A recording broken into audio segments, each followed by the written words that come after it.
ಪ್ರೀತಿಯ 10ನೇ ತರಗತಿ ವಿದ್ಯಾರ್ಥಿಗಳೇ, ಇವತ್ತಿನ ದಿನ ವಿದ್ಯಾರ್ಥಿಗಳಿಂದ ಚಟುವಟಿಕೆ ಅಧ್ಯಾಯ 2 ಆಮ್ಲಗಳು ಮತ್ತು ಪ್ರತ್ಯಾಮ್ಲಗಳು ಹಾಗೂ ಲವಣಗಳು. ಈ ವಿಷಯವಾಗಿ ನಮ್ಮ 10ನೇ ತರಗತಿ ಮಕ್ಕಳು ಈ ಚರ್ಚೆಯ ಮೂಲಕ ವಿಷಯವನ್ನು ಹಂಚಿಕೋಬೇಕಂತ ತಮ್ಮಲ್ಲಿ ಕೇಳ್ಕೊಡ್ತೇನೆ. ಮೊದಲನೇದಾಗಿ ಸಿದ್ದನಗೌಡ ಪಾಟೀಲ್ ಬಾರ.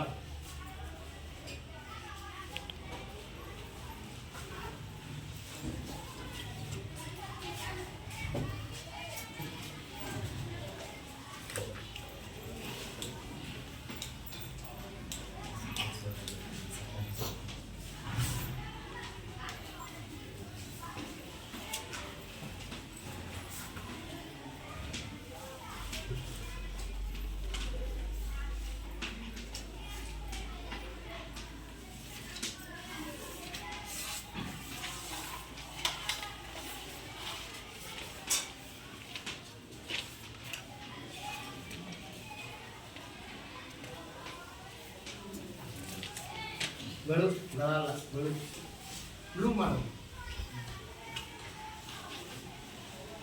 ಹಾಂ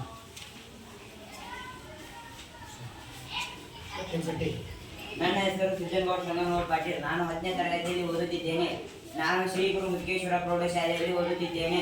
ನನ್ನ ಟಾಪಿಕ್ ಆಮ್ಲಗಳು, ಪ್ರತ್ಯಾಮ್ಲಗಳು, ಗಾನ ಸೂಚಕಗಳು.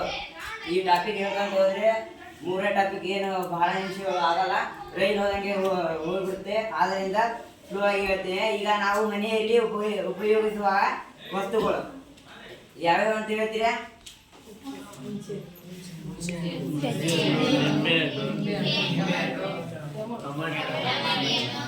ನಾವು ಅಡಿಗೆಯಲ್ಲಿ ಬಳಸುವಂತಹ ಎಲ್ಲ ವಸ್ತುಗಳು ಆಮ್ಲ ಮತ್ತು ಪ್ರತ್ಯಾಮ್ಲಗಳಿಂದ ಕೂಡಿವೆ. ಆಮ್ಲ ಎಂದರೆ ಆಮ್ಲಗಳು ಹುಳಿ ರುಚಿ ಹೊಂದಿದ್ದು ಕೆಂಪು ನೀಲಿ ಲಿಟ್ಮಸ್ ಅನ್ನು ಕೆಂಪು ಬಣ್ಣಕ್ಕೆ ಬದಲಾಯಿಸುತ್ತದೆ. ಈಗ ಎಲ್ಲರೂ ಹೇಳಬೇಕು.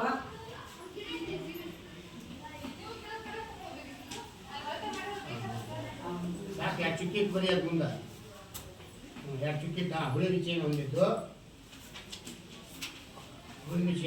ಹೊಂದಿದ್ದು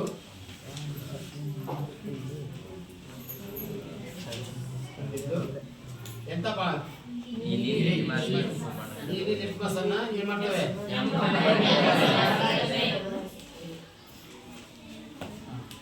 ಈಗ ಆಮ್ಲಗಳಿಗೆ ಉದಾಹರಣೆ ಕೊಡಿ ಅಂತ ಹೇಳ್ತಾರಪ್ಪ. ಆಮ್ಲಗಳು ಯಾವಪ್ಪ? ಗಿರ್ಜಮ್ಮ ದಿನಕ್ಕೆ ಯಾಪ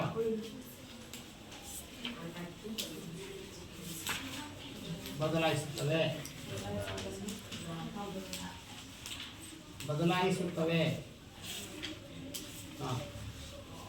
ಈಗ ನೋಡಿ, ಆಮ್ಲಗಳು ಹುಳಿ ರುಚಿ ಹೊಂದಿದ್ದು ನೀಲಿ ಲಿಟ್ಮಸ್ ಅನ್ನು ಕೆಂಪು ಬಣ್ಣಕ್ಕೆ ಬದಲಾಯಿಸುತ್ತದೆ.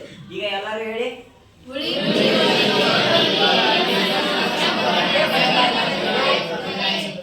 ಇದಕ್ಕೆ ಉದಾಹರಣೆ ಎಂದರೆ ಮೊಸರು ಲ್ಯಾಕ್ಟಿಕ್ ಆಮ್ಲವನ್ನು ಹೊಂದಿದೆ. ಲಿಂಬೆ ಸಿಟ್ರಿಕ್ ಆಮ್ಲ, ಕಿತ್ತಲೆ ಕೂಡ ಸಿಟ್ರಿಕ್ ಆಮ್ಲ, ಹಾಗೂ ಟೊಮೊಟೊ ಆಕ್ಸಾಲಿಕ್ ಆಮ್ಲ. ಈಗ ಪ್ರತ್ಯಾಮ್ಲ ಬರೋಣ. ಲ್ಯಾಕ್ಟಿಕ್ ಆಮ್ಲ ಬರೀಬೇಕಾಯ್ತು. ಲ್ಯಾಕ್ಟಿಕ್ ಆಮ್ಲ, ಸಿಟ್ರಿಕ್ ಆಮ್ಲ, ಮೊಸರು ಅಂತ ಬರ್ತದೆ. ಏನ್ ಬರೀತಿ? ಲ್ಯಾಕ್ಟಿಕ್ ಆಮ್ಲ. ಮೊಸರಿನಲ್ಲಿ ಲ್ಯಾಕ್ಟಿಕ್ ಒಂದು ಗೀಟ್ ಹಾಕಿ ಲ್ಯಾಕ್ಟಿಕ್ ಆಮ್ಲ ಗೀಟ್ ಹಾಕೋದು. ಲ್ಯಾಕ್ಟಿಕ್ ಆಮ್ಲ. ಮೊಸರೊಳಗೆ ಆಮ್ಲ ಯಾವುದು? ಹೇಳ್ತಾರದ್ನ ಲ್ಯಾಕ್ಟಿಕ್ ಆಮ್ಲ ನೆನ್ಪಿಟ್ಕೋಬೇಕು. ಲ್ಯಾಕ್ಟಿಕ್ ಆಮ್ಲ ಎಲ್ಲಿತಿ? ಮೊಸರಿನಾಗಿತ್ತು, ಹೌದಲ್ಲ? ಈಗ ಲ್ಯಾಕ್ಟಿಕ್ ಆಮ್ಲ ಒಳ್ಳೇದು ಕೆಟ್ಟದ? ಮೊಸರು ಕುಡಿಯೋದ್ರಿಂದ ಆರೋಗ್ಯ ಚೆನ್ನಾಗಿರ್ತಲ್ಲ? ಸಿಟ್ರಿಕ್ ಆಮ್ಲ ಒಳ್ಳೇದು ಕೆಟ್ಟದ? ಎಲ್ಲಿರ್ತದ? ನಿಂಬೆ ಹಣ್ಣೊಳಗ, ಹೌದಲ್ಲ? ಟೊಮೆಟೊದೊಳಗೆ ಯಾವ್ದಿರುತ್ತೆ? ಟೊಮೆಟೊ ಅವನು ಹೇಳಿದ್ದ ಆಕ್ಸಾಲಿಕ್ ಆಮ್ಲ. ಆಕ್ಸಾಲಿಕ್ ಆಮ್ಲ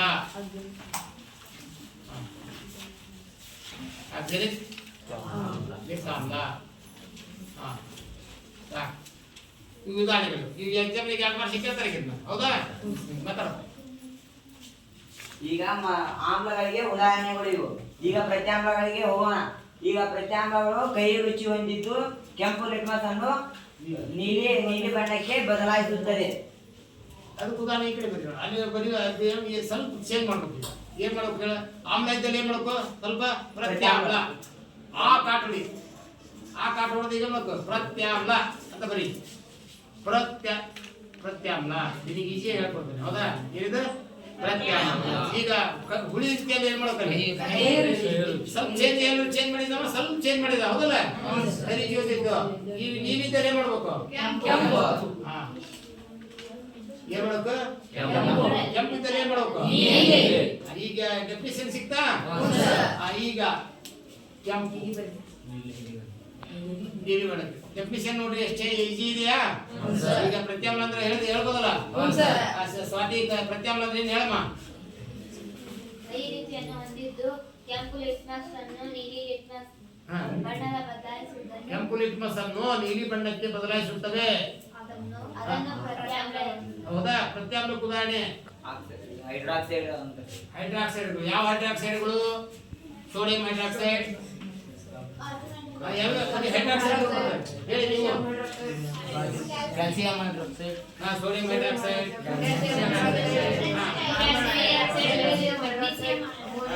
ಮೆಗ್ನೀಸಿಯಂ ಹೈಡ್ರಾಕ್ಸೈಡ್, ಅಮೋನಿಯಂ ಹೈಡ್ರಾಕ್ಸೈಡ್. ಸಾಕು, ಒಂದು ಎರಡು ಬರೀ ಸಾಕು, ಬಾಯಿಗೆ ಹೇಳ್ಬಿಡು ಸಾಕು. ಸಾಕು. ಹೈಡ್ರಾಕ್ಸೈಡ್ ಇಟ್ಟಿಡಲೆ ಲಿಕ್ವಿಡ್ ಅಂದ್ರೆ ಲಿಕ್ವಿಡ್ ಚುಕ್ಕಿ. ಹಾ ಹಂಗಲ್ಲ ಅಪ್ಪ, ಸಣ್ಣದೇ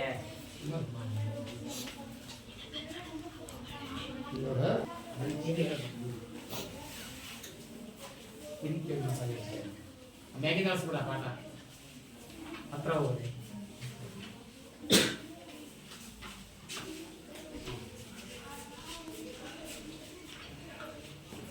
ವ್ಯಕ್ತಿಗಳು ಸೌಂಡು. ಈಗ ನಾನು ನೈಸರ್ಗಿಕ ಸೂಚಕಗಳ ಬಗ್ಗೆ ಹೇಳುತ್ತೇನೆ. ನೈಸರ್ಗಿಕ ಸೂಚಕ ಎಂದರೆ ನಿಸರ್ಗದಲ್ಲಿ ಸಿಗುವ ಸೂಚಕಗಳನ್ನು ನೈಸರ್ಗಿಕ ಸೂಚಕಗಳು ಎನ್ನುತ್ತಾರೆ. ಅದನ್ನ ಬಳಸ್ತಾರ ನೈಸರ್ಗಿಕ ಸೂಚಕಗಳನ್ನ. ಈ ಪ್ರತ್ಯಾಮ್ಲಗಳನ್ನು ಮತ್ತು ಆಮ್ಲಗಳನ್ನು ಪತ್ತೆ ಹಚ್ಚಲು ಬಳಸುತ್ತಾರೆ. ಆಮ್ಲ ಮತ್ತು ಪ್ರತ್ಯಾಮ್ಲಗಳನ್ನ ಪತ್ತೆ ಹಚ್ಚಲಿಕ್ಕೆ ಕೆಲವು ನೈಸರ್ಗಿಕ ಸೂಚಕಗಳನ್ನ ಬಳಸುತ್ತಾರೆ. ಅವು ಯಾವುವು ಅಂತ ನೀವು ಹೇಳಿ. ಅವು ಯಾವುವು? ಕ್ಯಾಬೇಜ್ ಎಲೆ, ಕೆಂಪು ಕ್ಯಾಬೇಜ್ ಎಲೆ, ಕೆಂಪು ಕ್ಯಾಬೇಜ್ ಎಲೆ, ಅರಿಶಿನ, ಹೈಡ್ರಾಂಜಿಯಾ, ಹೈಡ್ರಾಜಿನ, ಪೆಟೂನಿಯಾ, ಪೆಟೂನಿಯಾ, ಜೆರೇನಿಯಂ, ಜೆರೇನಿಯಂ. ಈಗ ನೈಸರ್ಗಿಕ ಸೂಚಕಗಳು. ಅರಿಶಿನ ಅಂತ ನೈಸರ್ಗಿಕ ಸೂಚಕಗಳು ಎಂದರೆ ತಿಳಿಯುತ್ತಾ? ಹೇಳಿ ಸರ್. ನೈಸರ್ಗಿಕ ಸೂಚಕ ಎಂದರೆ ನಿಸರ್ಗದಲ್ಲಿ ಸಿಗುವ ಸೂಚಕಗಳನ್ನು ನೈಸರ್ಗಿಕ ಸೂಚಕಗಳು ಎನ್ನುತ್ತಾರೆ. ಈಗ ಸಂಶ್ಲೇಷಿತ ಸೂಚಕ ಎಂದರೆ ಮಾನವನು ನಿರ್ಮಾಣ ಮಾಡಿರುವ ಸೂಚಕಗಳನ್ನು ಸಂಶ್ಲೇಷಿತ ಸೂಚಕಗಳು ಎನ್ನುತ್ತಾರೆ. ಅದಕ್ಕೆ ಉದಾಹರಣೆ ಎಂದರೆ ಮಿಥೈಲ್ ಆರೆಂಜ್,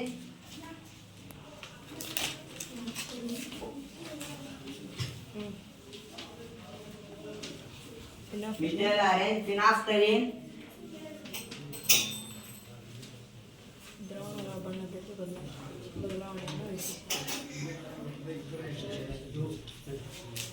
ಇವು ಸಂಶ್ಲೇಷಿತ ಸೂಚಕಗಳು. ಮಾನವ ನಿರ್ಮಾಣ ಮಾಡಿರುವ ಮಿಥೈಲ್ ಆರೆಂಜ್, ಫಿನಾಫ್ಥಲಿನ್ ಇವು ಮಾನವ ನಿರ್ಮಾಣ ಮಾಡಿರುವ ಸಂಶ್ಲೇಷಿತ ಸೂಚಕಗಳು. ಇವರು ಸಹ ಆಮ್ಲ ಮತ್ತು ಪ್ರತ್ಯಾಮ್ಲಗಳನ್ನು ಪತ್ತೆ ಹಚ್ಚಲಿಕ್ಕೆ ಬಳಸ್ತಾರೆ.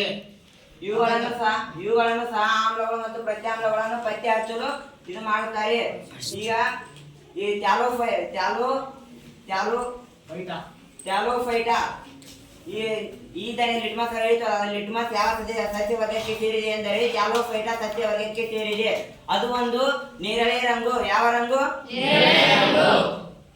ಈಗ ಗ್ರಹಣ ಸೂಚಕಗಳ ಬಗ್ಗೆ ಹೋಗೋಣ. ಈ ಗ್ರಹಣ ಸೂಚಕಗಳು ಏನೆಂದರೆ ಯಾವ ಕೆಲವು ವಸ್ತುಗಳು ಆಮ್ಲಗಳು ಮತ್ತು ಕೆಲವು ವಸ್ತುಗಳ ವಾಸನೆ ಆಮ್ಲೀಯ ಮತ್ತು ಪ್ರತ್ಯಾಮ್ಲೀಯ ಮಾಧ್ಯಮಗಳಲ್ಲಿ ಬದಲಾಗುವುದನ್ನು ಗ್ರಹಣ ಸೂಚಕಗಳು ಎನ್ನುತ್ತಾರೆ. ಇನ್ನೊಂದ್ಸರಿ ಹೇಳ್ತೀನಿ ನೋಡ್ರಿ. ಕೆಲವು ವಸ್ತುಗಳ ವಾಸನೆ ಆಮ್ಲೀಯ ಮತ್ತು ಪ್ರತ್ಯಾಮ್ಲೀಯ ಮಾಧ್ಯಮಗಳಲ್ಲಿ ಬದಲಾಗುವುದನ್ನು ಗ್ರಹಣ ಸೂಚಕಗಳು ಎನ್ನುತ್ತಾರೆ. ಉದಾಹರಣೆ ವೆನಿಲ್ಲಾ, ಈರುಳ್ಳಿ ಚೂರುಗಳು,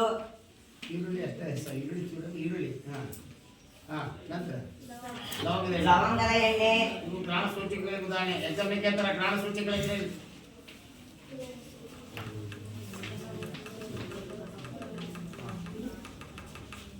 ಗ್ರಾಣ ಸೂಚಿಗಳಿಗೆ ಉದಾಹರಣೆ. ಹಾ, ವೆನಿಲ್ಲಾ, ಈರುಳ್ಳಿ, ಲವಂಗದ ಎಣ್ಣೆ ಇವು ಗ್ರಹಣ ಸೂಚಕಗಳ ಉದಾಹರಣೆ. ಇವು ಮ್ಯಾಗಿರುವ ಸಂಶ್ಲೇಷಿತ ಸೂಚಕಗಳಿಗೆ ಉದಾಹರಣೆ. ಈಗ ನಾನು ಕೆಲವು ಪ್ರಶ್ನೆಗಳನ್ನು ಕೇಳುತ್ತೇನೆ, ಹೇಳ್ತೀರಾ? ಈಗ ಆಮ್ಲಗಳು ಎಂದರೇನು? ಹೆಸರು ಹೇಳಿ, ಯಾವ್ದ ಕೇಳ, ಯಾರೊಬ್ರು ಹೆಸರು ಹೇಳ. ಸಚಿನ್. ಆಮ್ಲಗಳು ಹುಳಿ ರುಚಿಯನ್ನು ಹೊಂದಿದ್ದು ಕೆಂಪು ಲಿಟ್ಮಸ್ ಇಂದ ನೀಲಿ ಲಿಟ್ಮಸ್ಗೆ ಬದಲಾಗುತ್ತದೆ.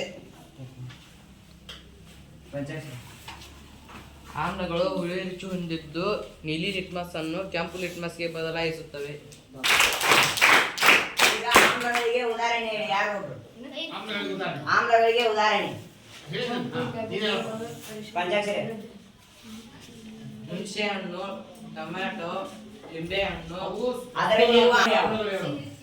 ಹಾ, ಅದರಲ್ಲಿರುವ ಆಮ್ಲಗಳು ಲ್ಯಾಕ್ಟಿಕ್ ಆಮ್ಲ, ಸಿಟ್ರಿಕ್ ಆಮ್ಲ, ಟಾಟಾಲಿಕ್ ಆಮ್ಲ, ಹುಣಸೆಹಣ್ಣಿರುತ್ತೆ. ಹಾ, ಹೇಳಿದಿಲ್ಲ. ಹಾ, ಸರಿ, ಕುತ್ಕೊಳ್ಳ. ಈಗ ಪ್ರತ್ಯಾಮ್ಲಗಳು ಎಂದರೇನು? ಆಕಾಶ ಹೇಳಪ್ಪ. ಪ್ರತ್ಯಾಮ್ಲಗಳು ಕಹಿ ರುಚಿಯನ್ನು ಹೊಂದಿದ್ದು ಕೆಂಪು ಲಿಟ್ಮಸ್ ಕಾಗದವನ್ನು ನೀಲಿ ಬಣ್ಣಕ್ಕೆ ಬದಲಾಯಿಸುತ್ತವೆ. ಸರಿಯಾದ ಉತ್ತರ. ಈಗ ಪ್ರತ್ಯಾಮ್ಲಗಳಿಗೆ ಉದಾಹರಣೆ ಕೊಡಿ.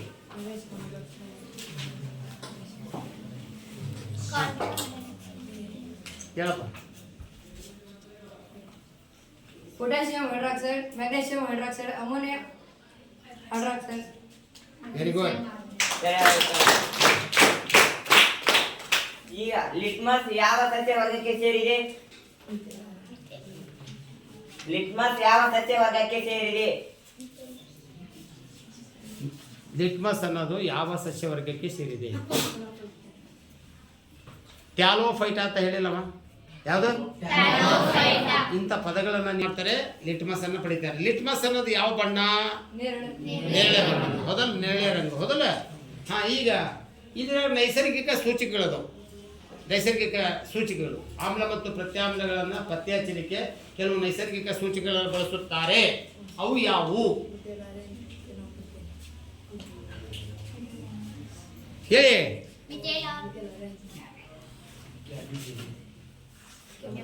ಹೇಳ್ರಮ್ಮ, ಯಾರೊಬ್ರು? ಕೆಂಪು ಕ್ಯಾಬೇಜ್ ಎಲೆಗಳು. ಹಾ, ಕೆಂಪು ಕ್ಯಾಬೇಜ್ ಅನಿಲ ಇದು ಅರಿಶಿಣ. ಹಾ, ಕೆಂಪು ಕ್ಯಾಬೇಜ್ ಎಲೆಗಳು, ಕೆಂಪು ಕ್ಯಾಬೇಜ್ ಎಲೆಗಳು, ಅರಿಶಿಣ, ಹಾ, ಹೈಡ್ರಾಂಜಿಯಾ, ಪೆಟೋನಿಯಾ, ಜೆರೇನಿಯಂ, ಇವೆಲ್ಲ ಹೇಳಿದಲ್ಲ. ಒಮ್ಮೆ ಬಾಯಿ ಗಂಟೆಗಳು. ಜೆರೇನಿಯಂ, ಪೆಟೋನಿಯಾ, ಹೈಡ್ರಾಂಜಿಯಾ, ಅರಿಶಿಣ, ಕೆಂಪು ಕ್ಯಾಬೇಜ್ ಎಲೆಗಳು. ಏನಿವು? ನೈಸರ್ಗಿಕ ಹಿಂಗೆ ಕಲಿಬೇಕಪ್ಪ. ಹಂಗೆ ಸುಮ್ಮನೆ ಕುಂತೋದಲ್ಲ. ಅವೇನು ಪದಗಳನ್ನು ಮತ್ತೆ ಮಾತು ನಮಗೆ ಸಂಬಂಧ ಇಲ್ಲ. ನಿಮಗೆ ಸಂಬಂಧ ಇಲ್ವವು? ಎಕ್ಸಾಮ್ ಕೇಳಿದ್ರೆ ಬರೆಯಕ್ಕೆ ಬರಬೇಕಲ್ಲ. 10 ಬಾರಿ ಹೇಳ್ಬೇಕು, ಅವಾಗಲೇ ನೆನಪಿರೋದು. ಓಕೆ, ಉತ್ತರ ಗ್ರಹಣ ಸೂಚಿಕ. ಇನ್ನೂ ಕ್ವಶನ್ ಕೇಳ್ತೀನಿ. ಲಿಟ್ಮಸ್ ದ್ರಾವಣ ಯಾವ ರಂಗು?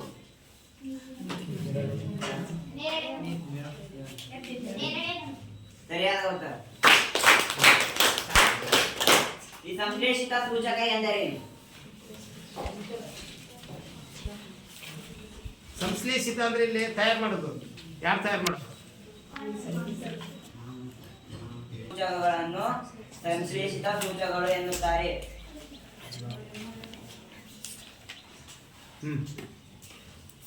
ಆಯ್ತಾ? ಹೇಳಿ, ಇನ್ನೊಂದು ಕೇಳು. ಗ್ರಹಣ ಸೂಚಕ ಎಂದರೇನು? ವೆಂಕಟೇಶ್. ಕೆಲವು ವಸ್ತುಗಳು ವಾಸನೆ, ಆಮ್ಲೀಯ ಮತ್ತು ಪ್ರತ್ಯಾಮ್ಲೀಯ ಮಾಧ್ಯಮಗಳಲ್ಲಿ ಬದಲಾಗುತ್ತದೆ, ಅದನ್ನು ಗ್ರಹಣ ಸೂಚಕ ಎನ್ನುವರು. ಇದಕ್ಕೆ ಉದಾಹರಣೆ? ವೆನಿಲಾ, ಈರುಳ್ಳಿ, ಲವಂಗ, ಎಣ್ಣೆ. ಸರಿಯಾದ. ಲವಂಗ ಎಣ್ಣೆ ಅಲ್ಲ, ಲವಂಗದ ಎಣ್ಣೆ.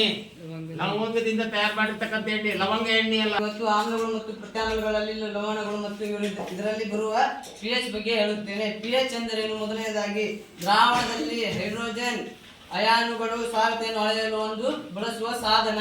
ಮಾನ. ಮಾನ. ಇನ್ನೊಂದ್ಸಲ pH ಹೇಳು. ದ್ರಾವಣದಲ್ಲಿ ಹೈಡ್ರೋಜನ್ ಅಯಾನುಗಳ ದ್ರಾವಣದಲ್ಲಿನ ಹೈಡ್ರೋಜನ್ ಅಯಾನುಗಳ ಸಾರತೆಯನ್ನ ಬಳಸುವ ಒಂದು ಮಾನ. ತಿಳಿಯುವ ಒಂದು ಮಾನ, pH ಮಾನ. pH ಅಂದ್ರೇನು? ಹೈಡ್ರೋಜನ್ ಅಯಾನುಗಳ H+ ಅಯಾನುಗಳ ಸಾರತೆಯನ್ನು ತಿಳಿಯುವ ಮಾನ. ಬರೀ pH ಅಂತ ಬರೋದು, ಅದ್ ಮುಂದೆ ಒಂದು ಅಡ್ಗಿಟ್ ಹಾಕ್ಬಿಡಿ, ಎಂದರೇನು? ಅಡ್ಗಿಟ್ ಹಾಕ್ಬಿಡಿ. ಹಾ, pH ಅಂದ್ರೇನು? ದ್ರಾವಣದಲ್ಲಿನ ಹಾ, ಕಲಿಬೇಕು ಕೇಳ್ಬ ನಾವು. ಹೈಡ್ರೋಜನ್ ಅಯಾನುಗಳ H+ ಬ್ರಾಕೆಟ್ H+ ಅಯಾನುಗಳ ಅಂತ ಬರೀ. ಅಯಾನುಗಳ ಬ್ರಾಕೆಟ್ H+. ಹಾ, ಓಕೆ, ಪ್ಲಸ್ ಕಾಣುತ್ತಾ? ಅಯಾನುಗಳ ಹಾ, ಸಾರತೆಯನ್ನು ಅಳೆಯಲು ಬಳಸುವ ಒಂದು ಮಾನ.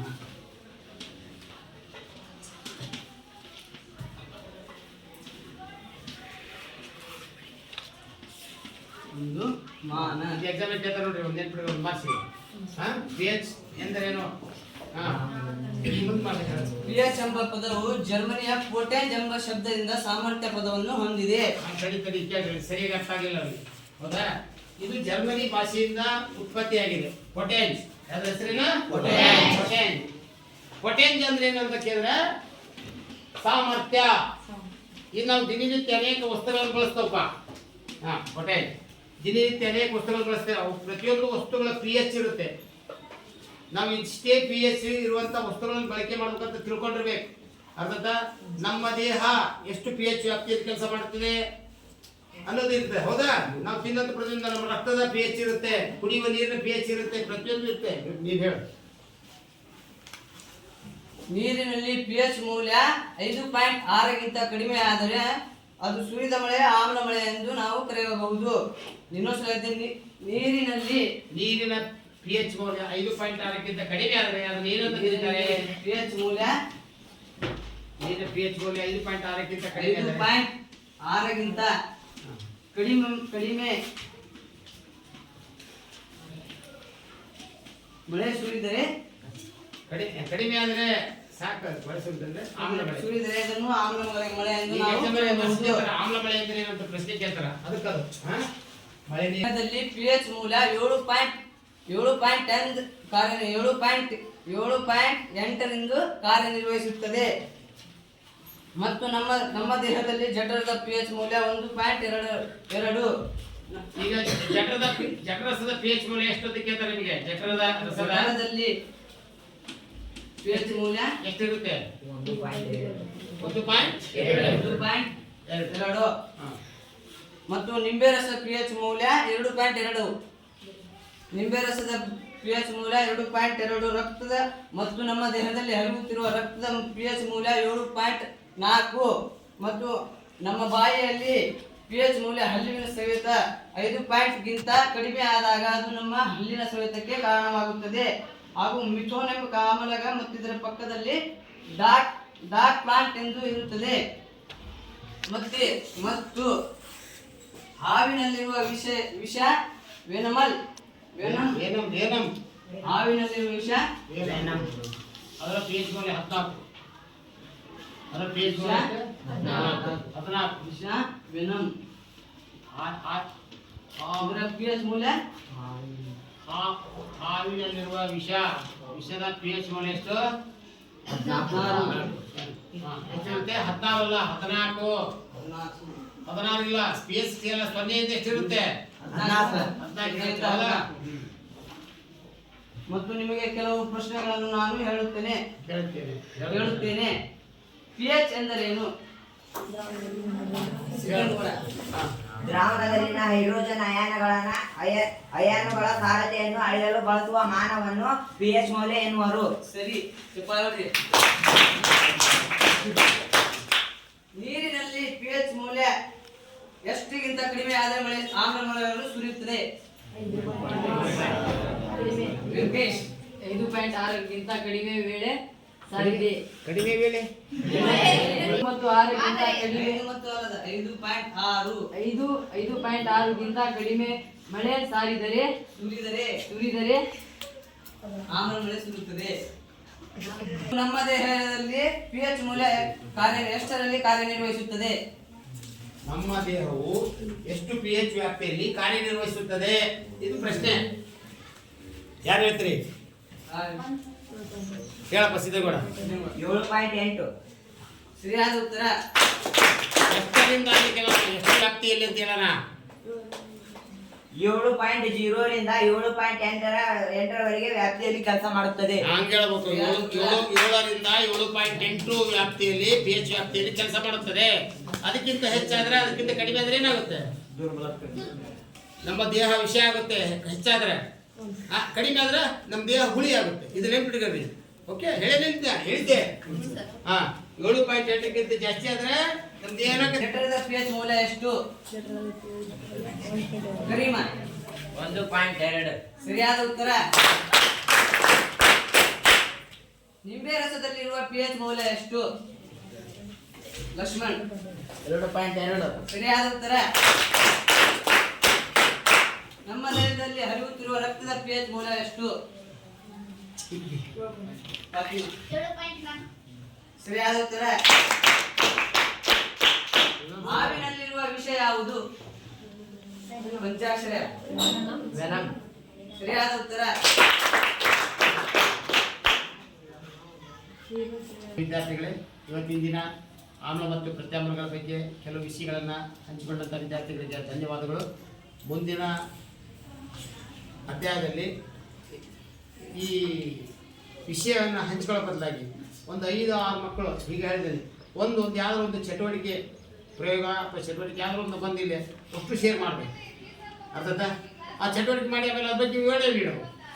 ಅರ್ಥಾತ ಮಾಡ್ತೀರಲ್ಲ? ಸರಿ, ಮುಂದಿನ ತರಗತಿಯಲ್ಲಿ ಎಲ್ಲರೂ ಸರಿಯಾಗಿ ಕೊಟ್ಟಂಥ ವಿಷಯಗಳೆಲ್ಲ ಸರಿಯಾದ ರೀತಿಯಲ್ಲಿ ಮಂಡನೆ ಮಾಡಬೇಕು, ಸೆಮಿನಾರ್ ಮಾಡಬೇಕು. ಹೆದರಬಾರ್ದು.